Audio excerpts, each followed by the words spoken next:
નમસ્કાર દર્શક મિત્રો, તહેલકા ન્યૂઝમાં હું મેઘા અગ્રવાલ આપનું હાર્દિક સ્વાગત કરું છું. આપ જોઈ રહ્યા છો તહેલકા ન્યૂઝ. નર્મદા જિલ્લાના સાગબારા તાલુકાના સેલંબા ગામમાં સ્થાનિક સ્વરાજ્યની ચૂંટણીના માહોલ વચ્ચે પુલની કામગીરી ચાલુ હોવાની ઘટનાએ ચર્ચાનો વિષય ઉભો કર્યો છે. ચૂંટણી પંચ દ્વારા આચારસંહિતાનું અમલીકરણ લાગુ કરવામાં આવ્યું હોવા છતાં વિકાસ કામો ચાલુ રહેતા સ્થાનિક લોકોને રાજકીય વર્તુળોમાં અનેક પ્રશ્નો ઉભા થયા છે. મળતી માહિતી મુજબ સેલંબા ગામમાં પુલ નિર્માણનું કામ છેલ્લા થોડા સમયથી ચાલી રહ્યું છે, પરંતુ ચૂંટણી જાહેર થયા બાદ અને આચારસંહિતા લાગુ થયા પછી પણ આ કામગીરી બંધ ન થતા ગામ લોકોમાં શંકા ઉભી થઈ છે કે આ કામ ખરેખર ખાનગી છે કે સરકાર ગ્રાન્ટથી કરવામાં આવી રહ્યું છે.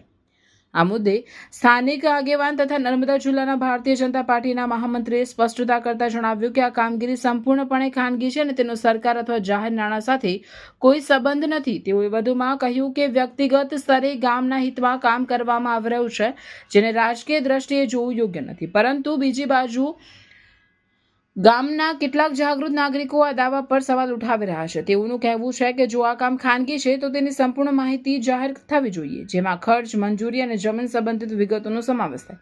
તેમજ જો સરકારી ફંડથી કામ થઈ રહ્યું હોય તો આચારસંહિતાના ભંગનો મુદ્દો ગંભીર બની શકે છે. સ્થાનિક સ્તરે ચર્ચા એ પણ ચાલી રહી છે કે આ મુદ્દે જિલ્લા પ્રશાસન અને ચૂંટણી અધિકારીઓ સ્થળ પર જઈ તપાસ કરવી જોઈએ, જેથી સત્ય બહાર આવી શકે.